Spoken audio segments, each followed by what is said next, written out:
Olá, meus queridos irmãos e minhas queridas irmãs, bom dia! Hoje é sexta-feira, dia 22 de julho, e é um prazer estar aqui com vocês para estudarmos juntos a Palavra de Deus. Bom, e antes de nós começarmos a nossa lição, vamos fazer uma oração pedindo a Deus que se faça presente conosco? Oremos. Senhor Deus, muito obrigado, Pai, por mais um dia de vida. Estamos chegando ao final dessa semana que o Senhor nos concede. Senhor, por favor, que nós possamos encerrar aqui essa lição com a bênção do Teu Espírito Santo, que o Senhor venha nos conduzir. Amanhã é o Teu santo sábado e suplicamos também que possamos nos preparar para ter um encontro especial contigo nesse dia. Senhor, suplicamos aqui também que o Senhor perdoe os nossos pecados e que o Senhor transforme a nossa vida. Que o Senhor molde o nosso caráter de acordo com a Tua vontade. Tudo isso nós te pedimos e te agradecemos em nome de Jesus. Amém. Bom, queridos irmãos e queridas irmãs, a lição, toda sexta-feira, ela traz um estudo adicional, esse é o título. E ela traz algumas sugestões aqui de leitura, começando, Leia Ellen G. White, Filhos e Filhas de Deus, essa é uma meditação matinal, do dia 3 de abril, então o dia indicado para que nós leiamos é o dia 3 de abril, que tem como título Coração Novo. Então é uma reflexãozinha breve para o dia, sabe aquelas reflexões que você faz, às vezes tem uma página, alguma coisa assim? Beleza. O outro livro é o livro Parábolas de Jesus, e o capítulo é o capítulo 29, é o último capítulo. E ele tem como título A Recompensa Merecida. É o capítulo que fala sobre a parábola das 10 virgens. Um capítulo maravilhoso, recomendo muito que vocês leiam esse capítulo. E depois tem uma sugestão de outro livro, é o Grande Conflito, tá? E o capítulo é o capítulo 39, O Tempo de Angústia, ou, na minha versão aqui em português, eu acho que Aproxima-se o Tempo de Angústia, algo nesse sentido, mas é o capítulo 39. Agora, a lição vai trazer duas citações para nós. A primeira está no livro Educação e diz o seguinte: a formação do caráter é a obra mais importante que já foi confiada a seres humanos. Nunca seu cuidadoso estudo foi tão importante como hoje. Jamais qualquer geração prévia teve de enfrentar aflições tão intensas. Nunca antes jovens foram defrontados por perigos tão grandes como hoje. Vejam só que declaração, hein? E a irmã White fez essa declaração aí há algum tempo atrás e as coisas têm se intensificado cada vez mais, não é? Vejam só. E vemos a importância da edificação, da construção do caráter. Hoje, olha só, diante de tudo isso que nós estamos vivendo, tanto dos sofrimentos e das aflições, não é? Como pelos perigos e as tentações, os desejos, as coisas que estão colocadas aí diante dos nossos olhos, dos nossos sentidos, que nos afastam de Deus. Bom, agora temos uma outra citação que está na meditação matinal para conhecê-lo e diz o seguinte para nós: as virgens imprudentes simbolizam os que não se prepararam mediante o desenvolvimento do caráter, de modo a subsistir em tempo de crise. É como se fossem a seus vizinhos e dissessem: deem-nos do seu caráter ou nos perderemos. Vejam só, meus queridos irmãos e minhas queridas irmãs, imaginem a gente pedir para uma outra pessoa: me dá o seu caráter, eu preciso do seu caráter. O que a gente pode fazer numa situação dessa? E a irmã White continua dizendo: o Senhor concedeu a toda pessoa a oportunidade de obter um caráter justo, através das horas de graça. Não proveu, porém, um meio pelo qual o agente humano pudesse comunicar a outro o caráter que ele desenvolveu passando por experiências difíceis, aprendendo lições do grande mestre, de modo que possa manifestar paciência sob provações e exercitar fé de modo que possa remover montanhas de impossibilidade. Vejam só, tem certas coisas que a gente não tem como transferir para os outros, não é? Essas experiências, nós podemos testemunhar delas, é verdade, podemos testemunhar, mas até o testemunho ele tem um determinado limite. Não tem como eu pegar a minha experiência e falar que a pessoa vai ter algo exatamente igual. Não é, querido irmão, querida irmã? Mas através do nosso testemunho nós podemos incentivar as pessoas a buscar a sua própria experiência, a confiar em Deus, a continuar na caminhada, a não desanimar. Isso é importantíssimo, mas não tem como transferir o caráter. E aí, agora a lição vai finalizar trazendo algumas perguntas para consideração. Primeira, a formação do caráter é prioridade na sua vida e na sua comunidade da igreja? Segunda pergunta, sua igreja funciona bem como corpo de Cristo ao representá-lo na comunidade? Vejam que essas duas perguntas elas estão bem ligadas. Qual é o caráter que você tem demonstrado para a sua comunidade? Qual é o caráter que a sua igreja tem demonstrado para a comunidade? Será que estamos refletindo a face de Jesus para a nossa comunidade? Pergunta número 3. Por que o caráter é importante, mesmo que sejamos salvos pela fé em Jesus? Se sua justiça, a justiça de Cristo aqui, o sua está com letra maiúscula, se sua justiça e seu caráter perfeito nos salvam, por que precisamos desenvolver o nosso caráter?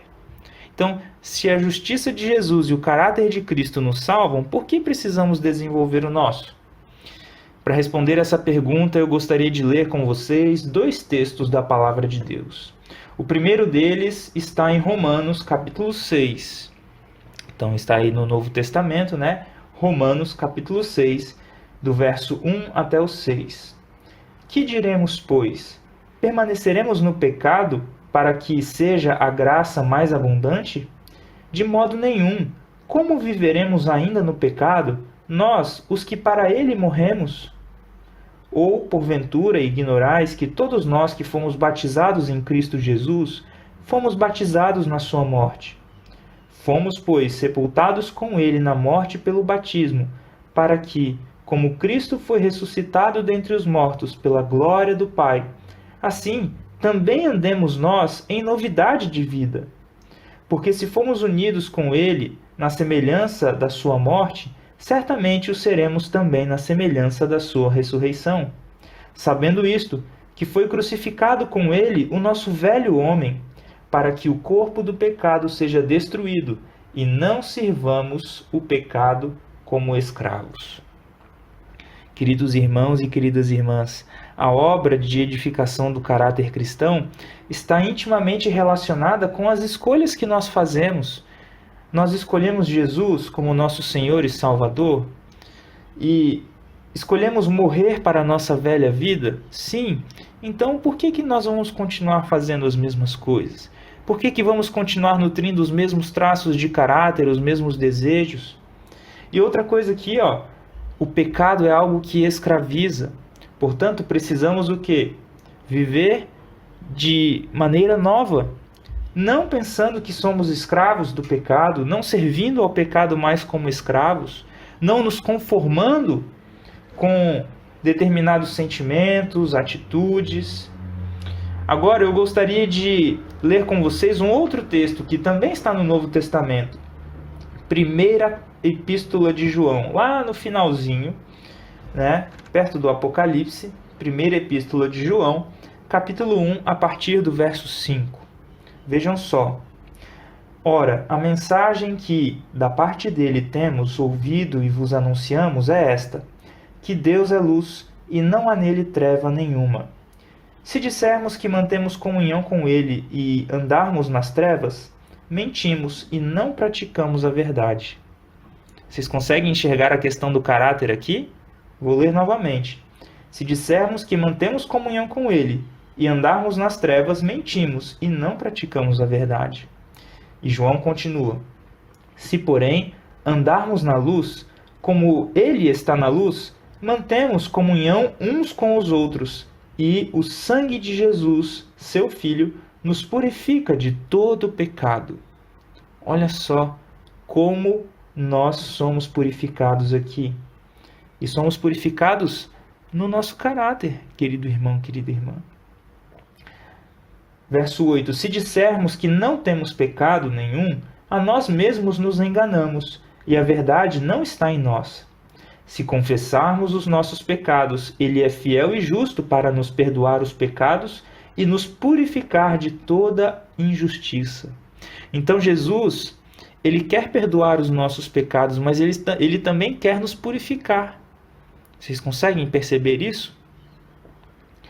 Verso 10. Se dissermos que não temos cometido pecado, fazemo-lo mentiroso e a sua palavra não está em nós. Filhinhos meus, estas coisas vos escrevo para que não pequeis. Se, todavia, alguém pecar, temos advogado junto ao Pai, Jesus Cristo, o justo. Vejam, queridos irmãos e queridas irmãs, João estava escrevendo para que as pessoas vivessem diferente, assim como Paulo, para que não pecassem, para que não se conformassem com a sua velha vida, mas que andassem em novidade de vida e que fossem purificados no seu caráter. Mas, se alguém pecasse, essa pessoa não estaria sem esperança. Temos um advogado junto ao Pai, Jesus Cristo, o justo. E ele continua dizendo: Ele é a propiciação pelos nossos pecados, e não somente pelos nossos próprios, mas ainda pelos do mundo inteiro. Ora, sabemos que o temos conhecido por isto, se guardamos os seus mandamentos. Aquele que diz, eu o conheço, e não guarda os seus mandamentos, é mentiroso, e nele não está a verdade. Aquele, entretanto, que guarda a sua palavra, nele verdadeiramente tem sido aperfeiçoado o amor de Deus. Nisto sabemos que estamos nele. Aquele que diz que permanece nele, este deve também andar, assim como ele andou. Consegue enxergar aqui a importância do caráter, da transformação do caráter e da coerência daquilo que nós pregamos e falamos com aquilo que nós vivemos, com aquilo que nós fazemos? Isso é fundamental, querido irmão, querida irmã. É uma obra que Jesus quer fazer. Sabe? Jesus quer nos transformar, quer nos preparar para vivermos no céu, para estarmos lá em harmonia uns com os outros.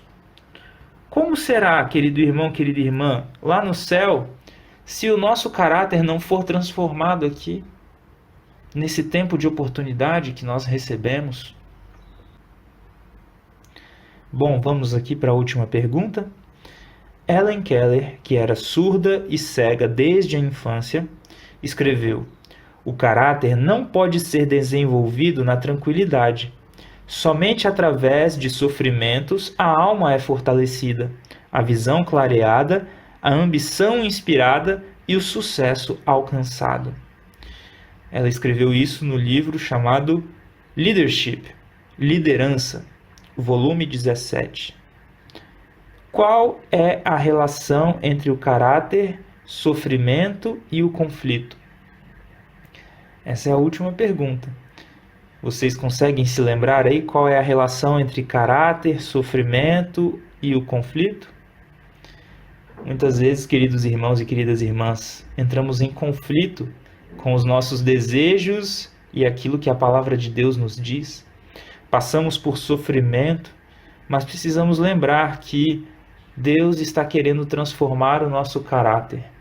Às vezes, Ele permite o sofrimento para que isso aconteça, não é?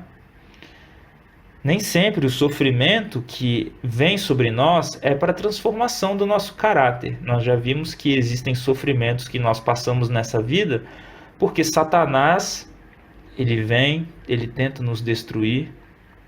No entanto, até o aspecto da confiança em Deus, de continuar confiando em Deus mesmo em meio ao sofrimento, vem para edificar o nosso caráter.